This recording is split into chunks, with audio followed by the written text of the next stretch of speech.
Simulan muna natin dun sa kidnap for ransom na yung si Anson Kwe na apparently nagbayad na pala ng ransom, still ended up being found dead today.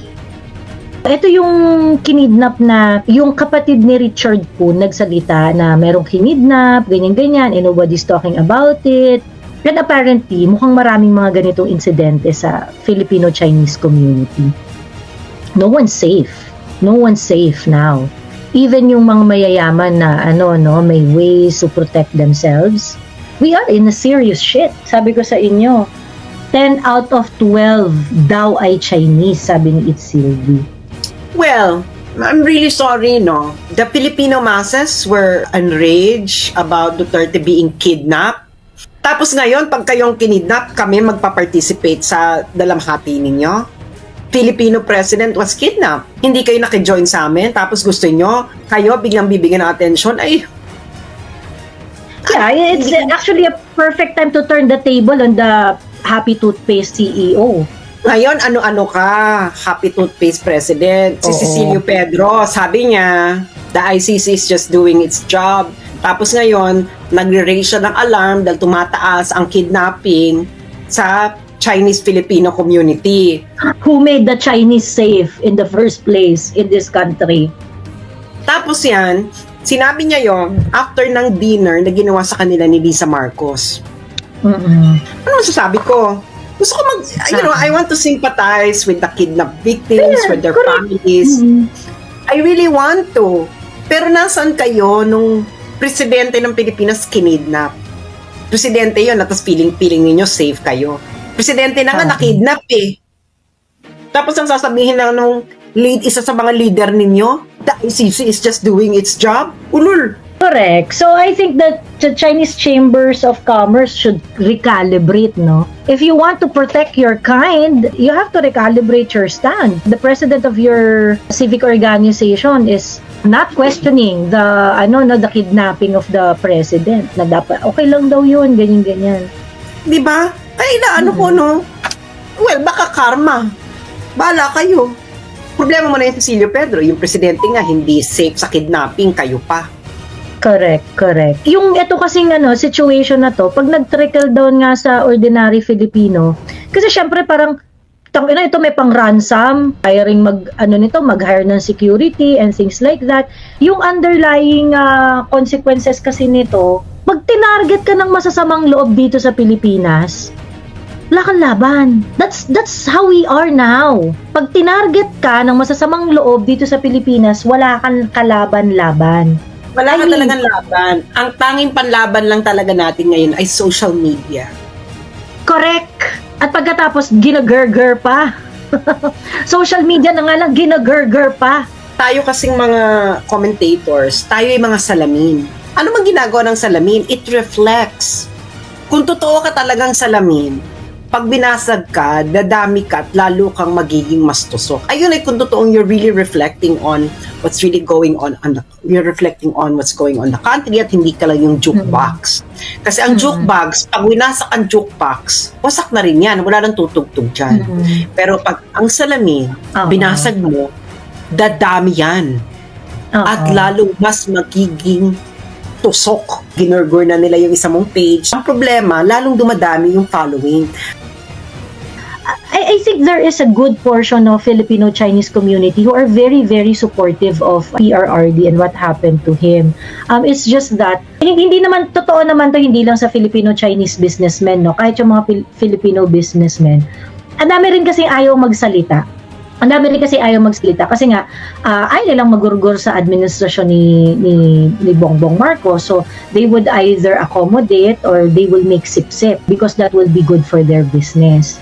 That's the problem. Ngayon, kapag naging target ka ng mga kriminal at mga ganitong are you going to be defended by this administration? The answer is clearly no. If meron ng mga injustices na nangyayari, nakikita nyo na mali yung ginagawa and you still keep quiet. Why? Because maybe itong administration is bringing you benefit or hindi pa ikaw yung biktima. Yun yung problem. If you stay quiet, eventually it will catch up on you. Ayan. Napanood mo yung hearing today, Sas? Some parts of it, nabububuhan na ako eh. Bigyan mo ako ng rough element. Oo. Ako kasi, ito yung tingin ko sa hearing, the reason why I think the hearing is important is because ang dami-dami nating information na nakuha. For so many of us, malinaw na. Kinidnap si PRRD. Wala na tayong question dyan. And ako, kaya sinasabi ko na importante itong hearing ni Senator Amy. The reason why this is important is because this hearing will basically put everything on record. Sabi ko nga nung una, ako mababa lang yung expectations ko talaga dun sa hearing ni Senator Amy. Yung una niyang yung una niyang hearing. Mababa lang talaga yung expectations ko. Pero nung first na hearing niya, meron talagang intent to get all the information in one place. It is actually very helpful sa cause ng mga Duterte supporters because everything that are said in that hearing are under oath. 'Di ba? So ibig sabihin, maaari mo rin tong gamitin at sa iba't ibang korte kapag kinakailangan. Kasi yung first na hearing, ang napatunayan doon, 3. There is no legal obligation for the Philippines to arrest PRRD because there's no red notice. The second is the Philippines cooperated with ICC. Then lastly, there was really no proper observation of the rights of PRRD. So ngayon, itong hearing, nung sumunod na hearing, hindi naman sila nagsipag-attendan ang mga executive officials. Binoycott nila yung hearing ni Senator Amy despite the fact na very, very sure ang team group effort na wala silang nilabag na batas. Ngayon, yung last na hearing kanina, ang direction ng hearing was to really map the accountabilities and the liabilities of each officials na nandun. Madami ring nabunyag. And to be fair, yung mga information na ina-expect mong naglabasan naman. Like, for example, sila Lacanilaw, ganyan. Kanino ba nila, ano ba yung coverage ng mission ni Torre? Na na nakapa yung mga, yung mga areas na yun eh. Sino ba ang nag-utos? Up until that point, nandun yung usapan. Di ba, binoycott na nila yung second hearing. Pagkatapos, later on, sabing ganun ni Cheese, ay hindi na kailangan mag-issue ng subpoena because nag-issue ng subpoena yung committee eh. Sinubmit nila kay Cheese Escudero because it has to be approved by Cheese Escudero. Cheese issued another statement sa DZBB na interview. Ang sinabi niya, hindi na kailangan mag-issue ng subpoena dahil magsisipag-attend naman sila. So from then on, medyo nagtataka na ako, bakit ginagaranty ni Cheese Escudero na mag-a-attend yung mga cabinet members, yung mga executive officials? I'm pretty sure si Cheese Escudero, malamang ang in-instruct niya na deal dyan. Kasi, ipit rin si Cheese eh. Ipit siya between doon sa mga colleagues niya at saka sa Malacanang. This is just my my conjecture. Ang naging deal niya dyan, dahil naman si Cheese ay cupbearer naman talaga ng Malacanang, o sige, mag-attend kayo dyan, pero huwag kayong mag-alala, wala namang makokontent. I'm pretty sure, yan yung deal na in-instruct dyan ni Cheese Escudero. So, ngayon, nagpuntahan na nga. So, apparently, even if there is no authority given dun sa committee na mag-cite in contempt, Bato move for Ambassador Lacanilaw to be cited in contempt and Amy Marcos carried it. So, at that point, iniisip ko na, away to, bala kayo dyan. Away kayo dyan, di ba? Mag-away-away kayo dyan sa Senado. I do not know how they are going to settle this, but the contempt order that was submitted by the committee to the Senate President is not signed by Cheese Escudero. So ngayon, nakauwi ngayong gabi sila Lacanilaw. Kakaiba rin yung kapal ng mukha ni Torre eh. At grabe talaga si Boying Rimulya. I mean, sobrang kadiri ni Boying Rimulya because si Boying Rimulya obviously is lawyering for Marbil and General Torre. Dinedefend niya talaga pag naiipit na ume-eksena siya talaga. Si Senator Amy, ilang beses niyang parang pinalampas yung kaipalan ni Boying Rimulya. And I think I have an idea kung bakit ganun. Na hindi niya masyadong binraso hindi niya masyadong binraso si Boying Rimulya. Kasi nung last time na binraso niya si Boying Rimulya, yung first na hearing, hindi na sila nagsipag-attendan. Diba? So ayun, parang nanonotice ko, sabi, ang luwag ni Senator Amy kay Boying Rimulya. Iniisip ko, perhaps, kaya niya pinapalampas itong si Boying Rimulya. Kasi nga, nag-attend. Baka hindi, pagka inano niya, baka hindi mag-attend, mas lalong walang mahita yung committee sa kay Boying Rimulya. But anyway, ganun pa man, ay nasusupalpal pa rin naman to si Boying Rimulya in one way or another.